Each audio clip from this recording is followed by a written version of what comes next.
Rain drummed against the windows of Jonas's diner, like nervous fingers tapping on glass. Clara Oliveira wiped the same table for the fourth time that night, her dark, tired eyes scanning the dim corners of the restaurant. Tuesday nights were usually quiet, the kind of quiet where the only sounds were the constant hum of the soda fridge and the occasional scrape of chairs against the worn linoleum floor. But tonight felt different. The air had a heavy quality to it, charged like the static that builds right before a storm. Clara felt that familiar twist in her gut, what her grandmother used to call a premonition, a primitive warning that something was about to happen.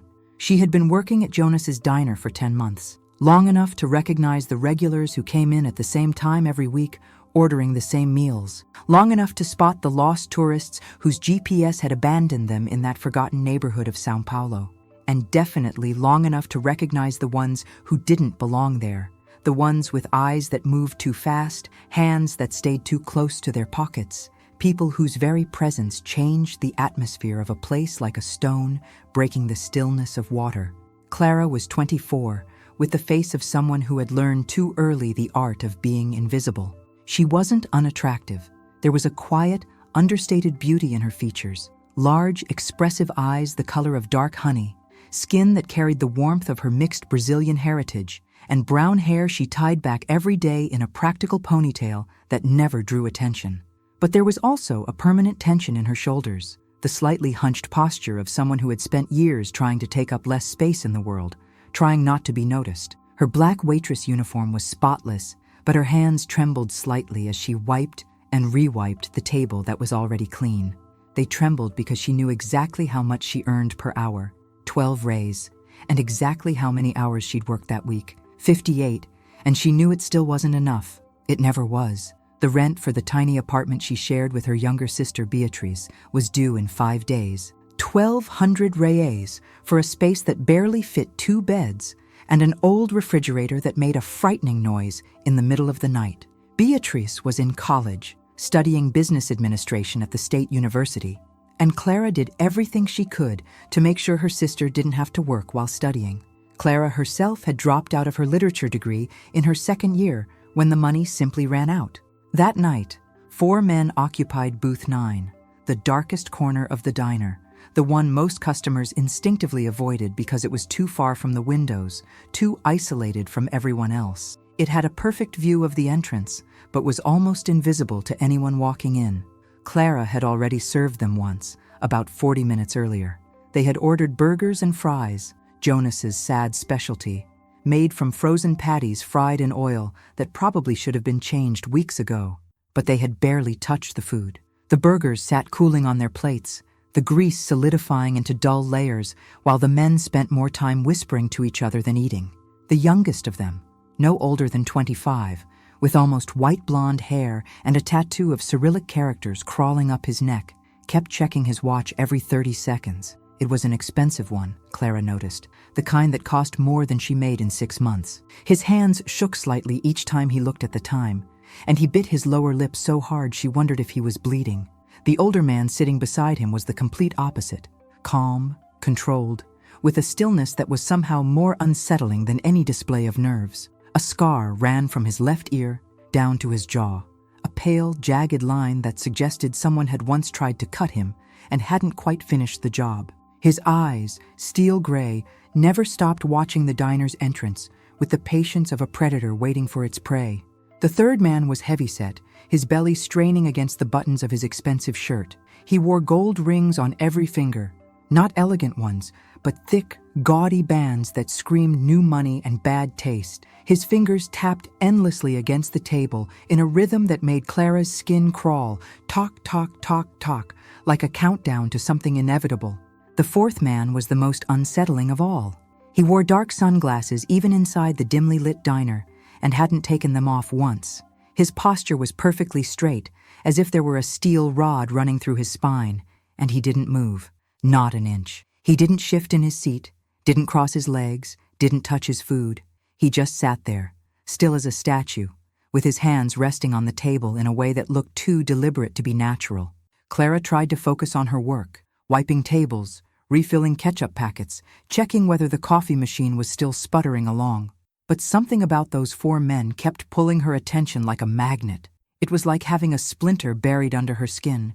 She knew it was there, could feel it constantly, but couldn't reach it to pull it out. "Table 6 needs more coffee," Jonas shouted from the kitchen, his voice roughened by 40 years of smoking 3 packs a day. He was a big man, with fryer-burned hands and a surprisingly kind heart buried under layers of fat and cynicism. Clara flinched, snapped out of her thoughts. She grabbed the pot of freshly brewed coffee, or at least coffee made sometime that decade, and started across the diner toward table 6, where an elderly couple sat sharing a slice of apple pie that had almost certainly come out of a freezer. Her path took her dangerously close to booth 9. That's when she heard it. "The moment he sits down, we move." The words were in Portuguese, but the accent was unmistakably foreign, the heavy, hard-edged kind from Eastern Europe that carried consonants like stones. Russian, maybe, or Ukrainian. Clara had watched enough Netflix crime series to recognize the sound. The words hit her like a bucket of ice water. She shuddered involuntarily, nearly spilling the coffee she was carrying.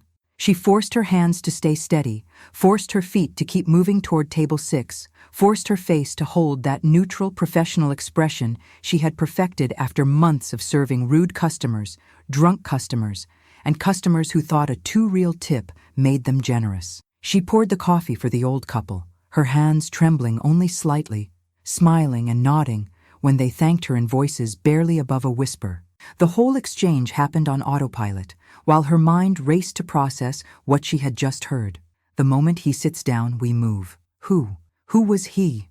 And what did "we move" mean? Move where? Do what? Her question was answered exactly 32 seconds later.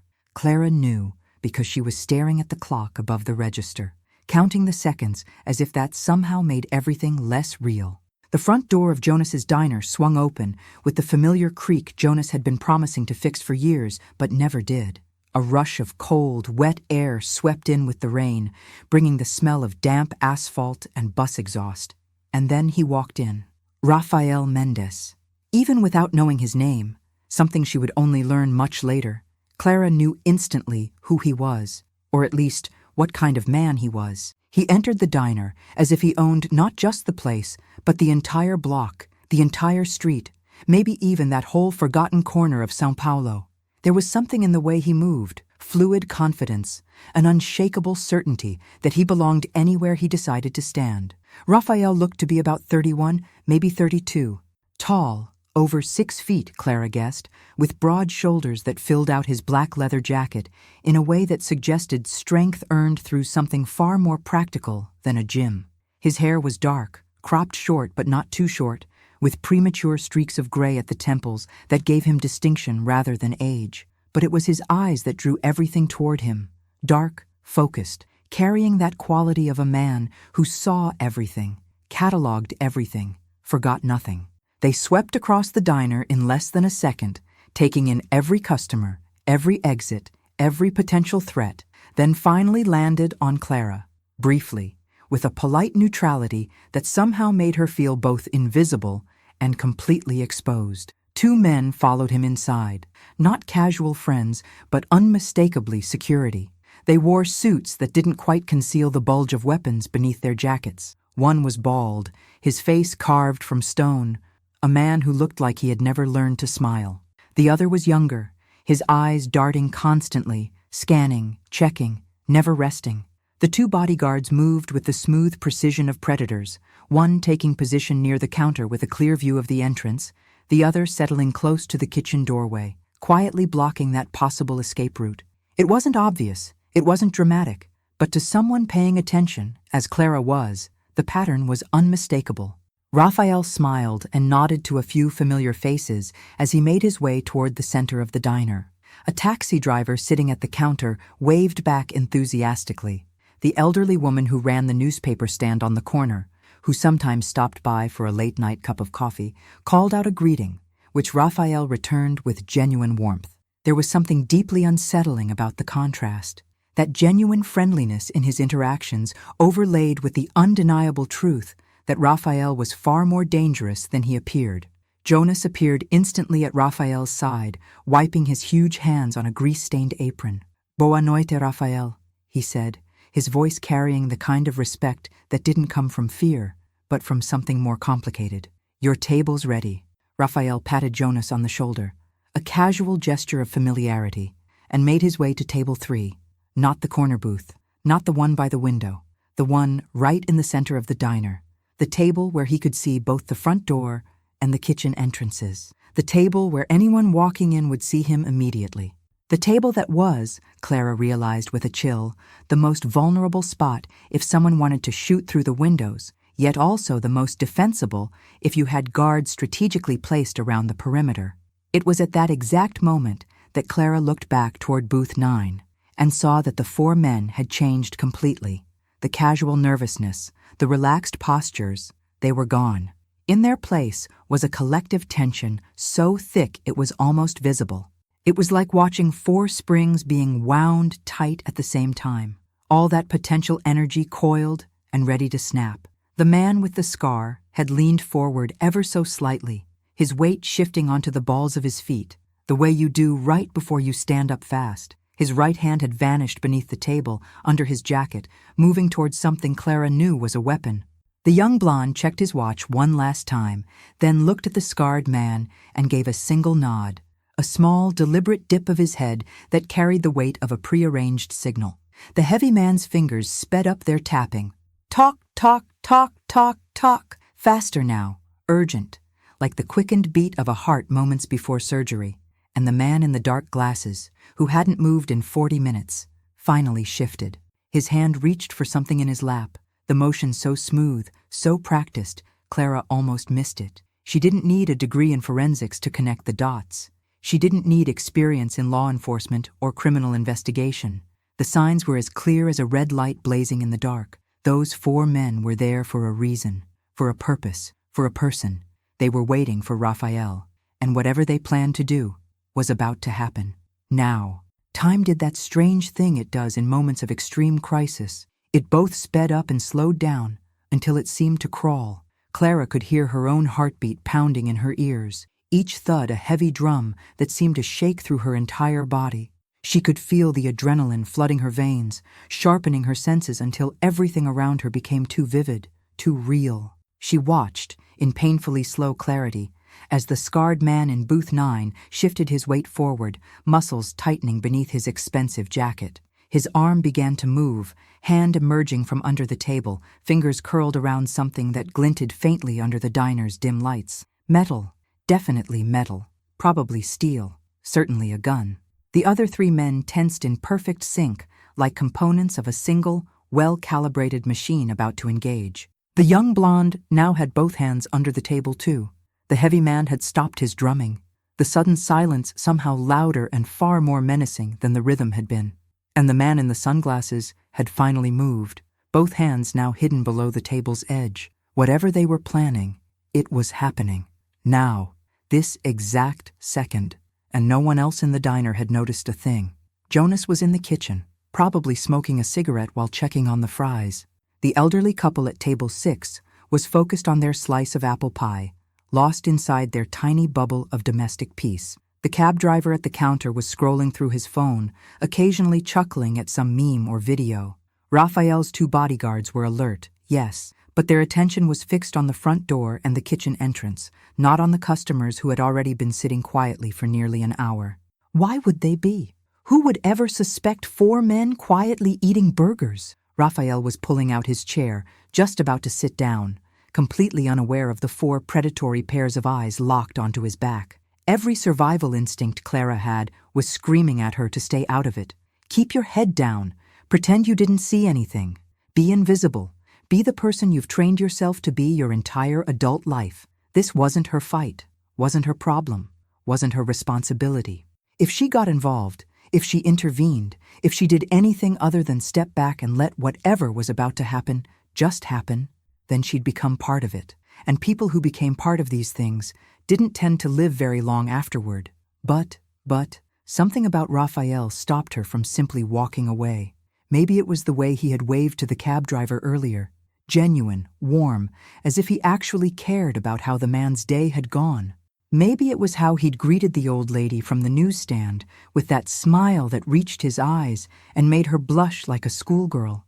Maybe it was the memory of 3 weeks ago when Clara had dropped an entire tray of dishes and Jonas had yelled at her in front of everyone, and Raphael, who'd been dining there that night, had quietly left 100 real tip with a note that said, "Everyone has bad days."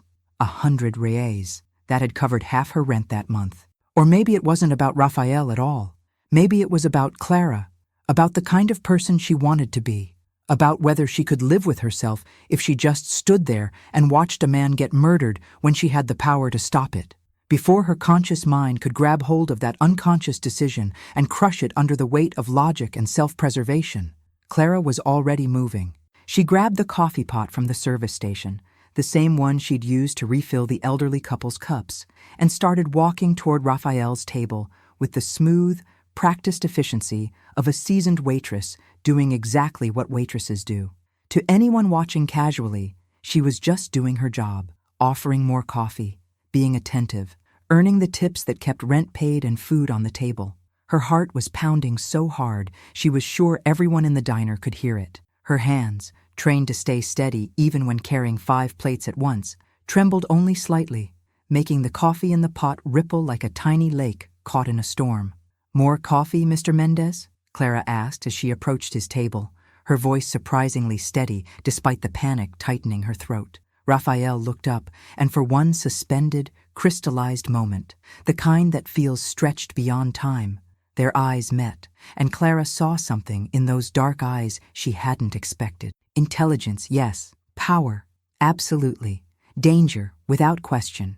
But also curiosity, as if he were wondering why this waitress, at this exact moment, had chosen to offer him coffee when he'd only just sat down and hadn't asked for anything yet. "Of course, dear," Raphael said, his voice deep and smooth, velvet over steel. He lifted the coffee cup already on the table, empty, waiting to be filled. And it was at that exact moment, with their faces just inches apart as she leaned in to pour, that Clara saw it. In the reflection of the polished metal counter behind Raphael, the scarred man in booth 9 was rising to his feet, his hand now fully emerging from beneath his jacket, fingers wrapped tightly around the grip of a matte black pistol. It was now or never. Now or someone would die. Now or Clara would have to live with that memory for the rest of her life. She leaned closer, bringing her mouth to Raphael's ear under the pretense of reaching his cup more easily. To anyone watching from the outside, it looked like exceptionally attentive service, maybe even a little flirtatious. A young, pretty waitress, leaning perhaps a bit too close to an attractive customer. But what she whispered in his ear, so softly it was almost just breath against skin, had nothing to do with flirting. "Don't move." 3 words, 3 simple syllables. A single warning that took less than half a second to say, but those 3 words contained whole universes of meaning. Don't move because there are 4 armed men behind you. Don't move because the moment you sit down, they will draw their weapons. Don't move because I saw something no one else has seen and I'm risking my life to warn you. Don't move because if you move now, you're dead. Raphael's reaction was instant and revealing. His hand, half raised, reaching for the coffee cup, froze in the air as if it had hit an invisible wall. Every muscle in his body went suddenly, completely still in the way only trained people can. Not the rigid freeze of sheer terror, but the controlled immobility of a predator who has detected danger and is calculating his next move. His eyes, those dark, intelligent eyes, locked onto Clara's with a laser intensity that made her feel as if he were reading every thought in her head, every motive, every fear. He was calculating in milliseconds. Did he trust her? Was this a trap? Was she working with whoever was coming for him? Or was she exactly what she looked like? A random waitress who'd seen something and, for some incomprehensible reason, decided to warn him. Clara held his gaze, forcing herself not to blink, not to look away, not to break that eye contact. The only way she had to communicate, "I'm serious, trust me, please God trust me, because if you don't, we'll both die." She whispered more, words quick and urgent, but still so soft that only he could hear them. 4 men, booth 9, armed, waiting for you to sit. And then, because she needed cover, some plausible reason to be leaning so close and whispering, Clara began to pour the coffee into his cup with the steadiest hand she could muster. Something changed in Raphael's face, not visibly, not in any way a casual observer would notice, but Clara was so close, so attuned to every micro-expression that she saw it. His jaw tightened almost imperceptibly. His eyes, without moving his head at all, slid to the left, toward where booth 9 would be in his peripheral vision. Then they came back to her. And then, in a movement so deliberate that Clara instantly knew it was an act, Raphael accidentally brushed her hand as she poured, sending the coffee pot tipping violently. Hot coffee, thankfully not boiling but definitely hot, splashed across the table and straight into Raphael's lap. "Damn it!" he shouted, jumping to his feet, not sitting, mind you, but leaping up and back, away from the table, creating instant distance and room to move. It was a flawless performance. No one watching, no one except maybe Clara, who had set the entire thing in motion, would have realized just how calculated and intentional it was. "Oh my God, I'm so sorry," Clara shouted, throwing herself into the role of the clumsy waitress who had just ruined everything. "I'm so sorry, let me get towels, But Raphael was already moving. His 2 bodyguards reacted instantly to the shift in his posture, not to the spilled coffee, but to some signal he must have given that Clara didn't see. The bald man moved to position himself between Raphael and the front door. The younger one repositioned to block any line of sight from booth 9. Jonas came running out of the kitchen with towels, completely unaware of the deadly game that a spilled cup of coffee had just interrupted. "Clara, careful.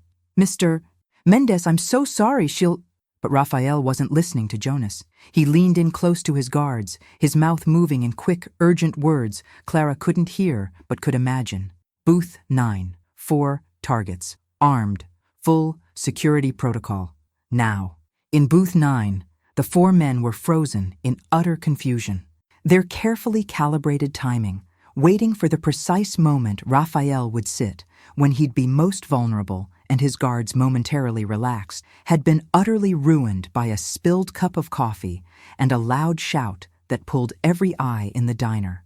The scarred man was half up out of the booth, but his weapon had disappeared back under his jacket. He couldn't draw now, not with every gaze in the room suddenly alert and watching because of the commotion. The blonde youth looked at the scarred man with barely disguised panic, clearly asking, "What do we do now? The plan's ruined. How do we proceed?"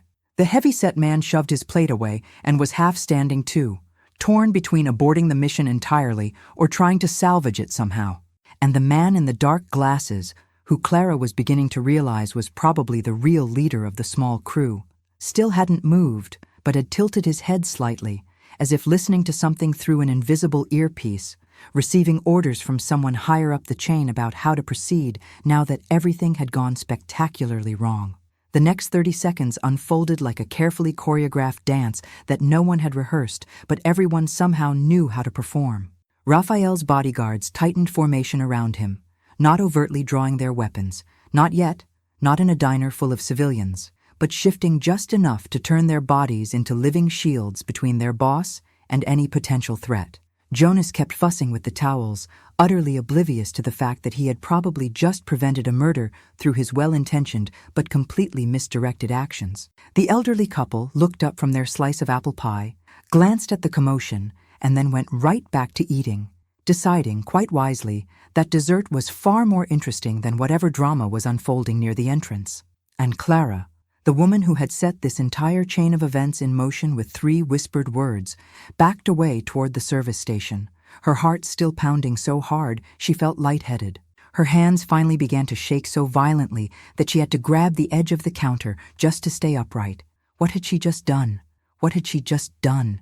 She had just saved the life of a man she barely knew. Good. That was good. That was heroic even. But she had also just painted a giant, glowing target on her own back. Because those 4 men in booth 9, they'd seen her. They'd seen her lean in and whisper into Raphael's ear. They'd seen how he reacted. And people who interfered with planned assassinations rarely lived long afterward. From across the room, she saw the man in the dark glasses finally turn his head toward her. Even through the tinted lenses, Clara could feel the weight of his stare, cold, calculating, committing her face to memory. Every line, every freckle, every detail. And then the windows exploded. The sound of shattering glass was immediately followed by the roar of engines.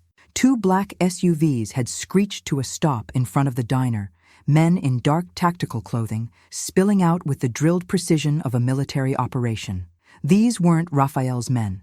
They were the assassin's reinforcements, arriving the second their initial plan went south. Customers screamed. The elderly couple dove under their table. The taxi driver bolted for the kitchen. Jonas shouted something incoherent, his voice drowned out by the chaos.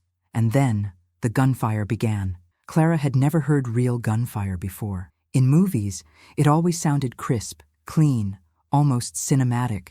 In real life, it was deafening. Concussive thunderclaps that made her ears ring and her thoughts short-circuit. "Kitchen!" Raphael's voice sliced through the noise like a blade. His hand clamped around Clara's arm as he passed, pulling her with him toward the swinging doors that led to the back kitchen. She barely had time to think. One second she was standing behind the counter, and the next she was being yanked across the diner as bullets sliced the air around her. The kitchen staff had already fled through the back, Jonas included.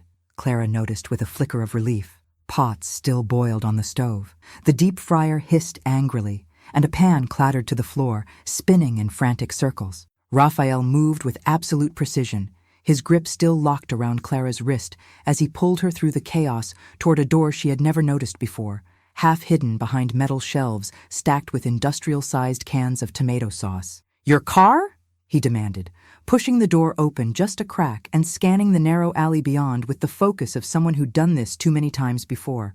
"I take the bus," Clara managed to say, her voice sounding strange and far away in her own ringing ears. Raphael stared at her for a heartbeat, long enough for the rain outside to fill the silence between them, hammering against the metal awning above the alley. Then, slowly, he gave a small, incredulous shake of the head, half disbelief, half admiration. "You shouldn't have done that," he said quietly. His voice had lost its command. It was softer now, almost human. "But, thank you." He opened the door wider and scanned the alley again, his movements efficient but tense. Somewhere in the distance, the echo of gunfire was fading, replaced by the wail of approaching sirens. Closer now, slicing through the night. "Go," he ordered, his tone snapping back into authority. "Stay low, don't look back. Keep the key. I'll find you when it's safe." "Find me?" Clara echoed, her voice cracking as fear and adrenaline collided in her chest. "Raphael, But he was already turning away, drawing a weapon from under his jacket. Black, compact, unmistakably real. He looked back once, meeting her eyes with that same impossible calm she'd seen before. Everything went to hell. "Run, Clara!" And before her mind could catch up with her body, her legs were already moving, splashing through puddles, clutching the key in her trembling hand as behind her, the sound of gunfire started again. Something crossed Raphael's face. Surprise, maybe even a touch of respect. He checked the alley again, then took her hand. "Then let's make sure you don't regret this choice. Come on." The dark sedan responded to the key fob with a soft beep. Raphael set her in the passenger seat before sliding into the driver's side, his movements efficient and practiced. They pulled away from Jonas's diner. Clara could see it in the side mirror, now ringed by police cruisers, their red and blue lights painting the neighborhood in emergency colors. Her workplace, her livelihood, her small, safe world, all collapsing in a matter of minutes. "They're going to search for you," Raphael said as he threaded through side streets, his attention split between the road and the rear view. "The men you saw, they know you interfered. People who interfere in operations like that become targets." Bile rose in Clara's throat. "My sister—" "Address," Raphael interrupted, already dialing with one hand while steering with the other.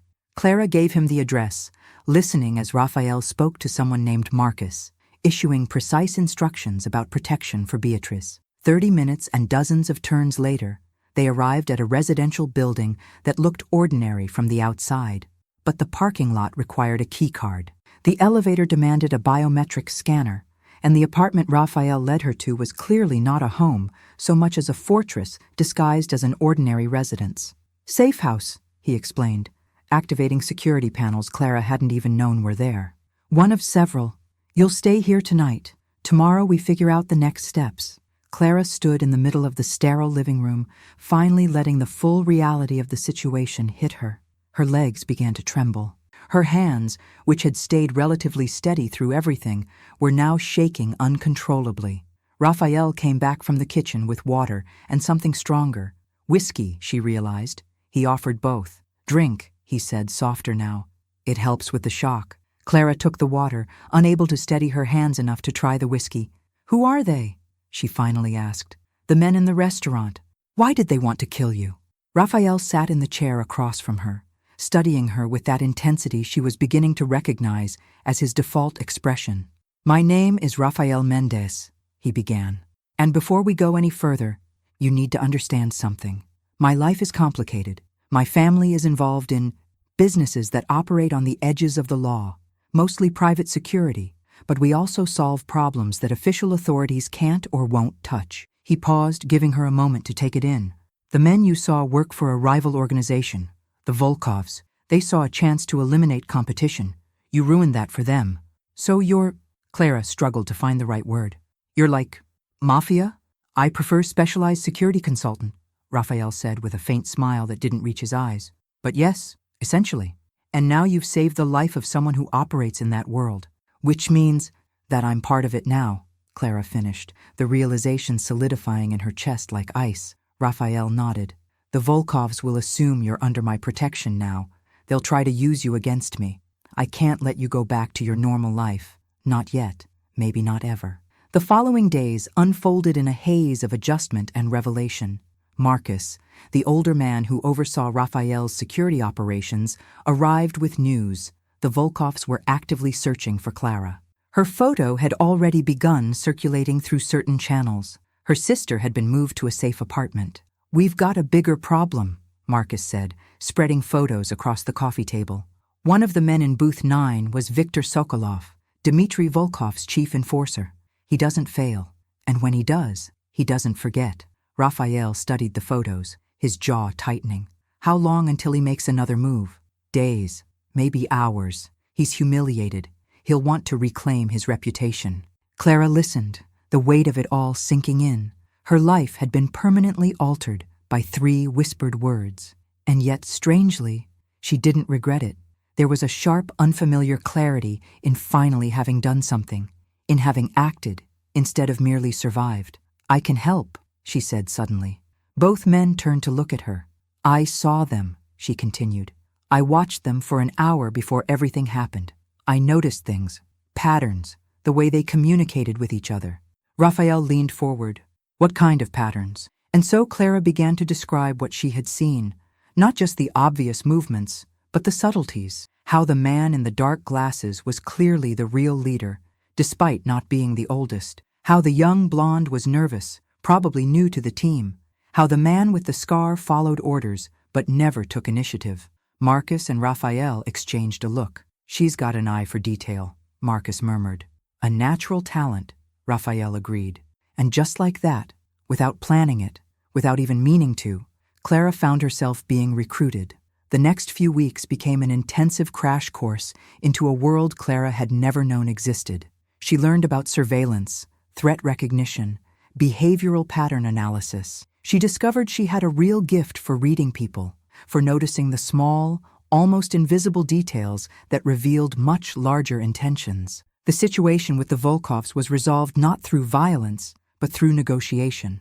Raphael used the information Clara had gathered, her observations about team dynamics, their chain of command weaknesses, to broker a truce. Not peace exactly, but a non-aggression pact that kept everyone alive. Viktor Sokolov was quietly reassigned by the Volkov organization itself after it became clear his failed operation had cost valuable resources with no result. And Clara?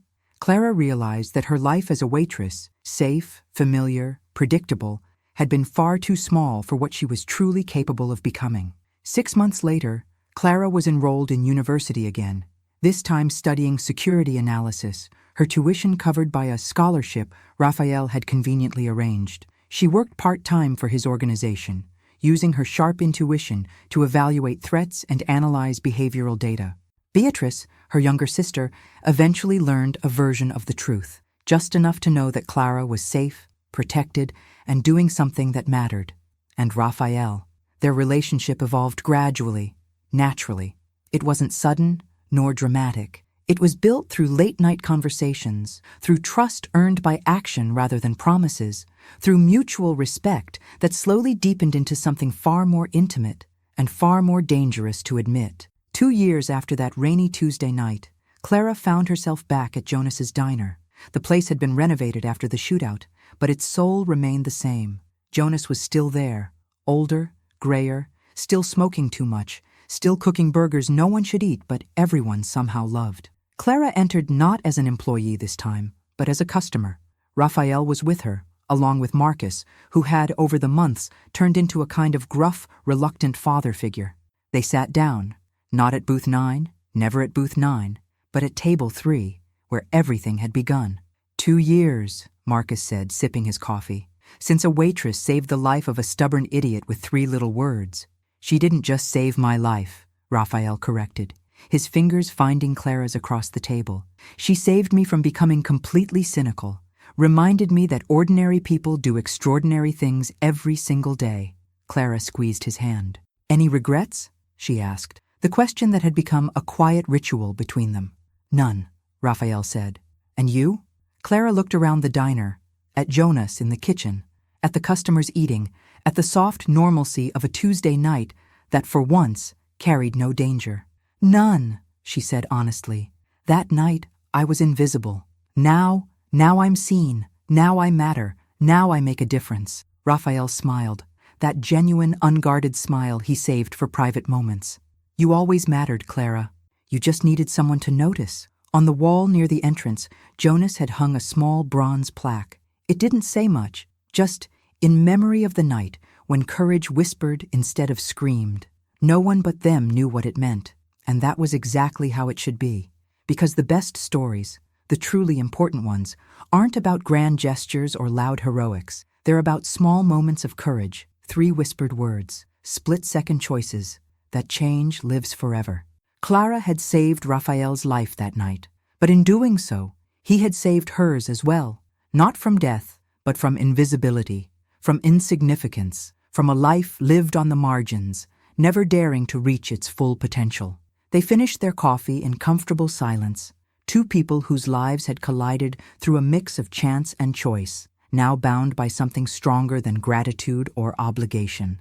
A love built on trust, respect, and the quiet understanding that sometimes the most unlikely people become the most important ones. Thank you all for following this story of transformation, courage, and second chances. If you enjoyed it, please write in the comments where you're watching from. And don't forget to like, subscribe, and share this video. Because stories like this, stories about ordinary people doing extraordinary things, are exactly what the world needs.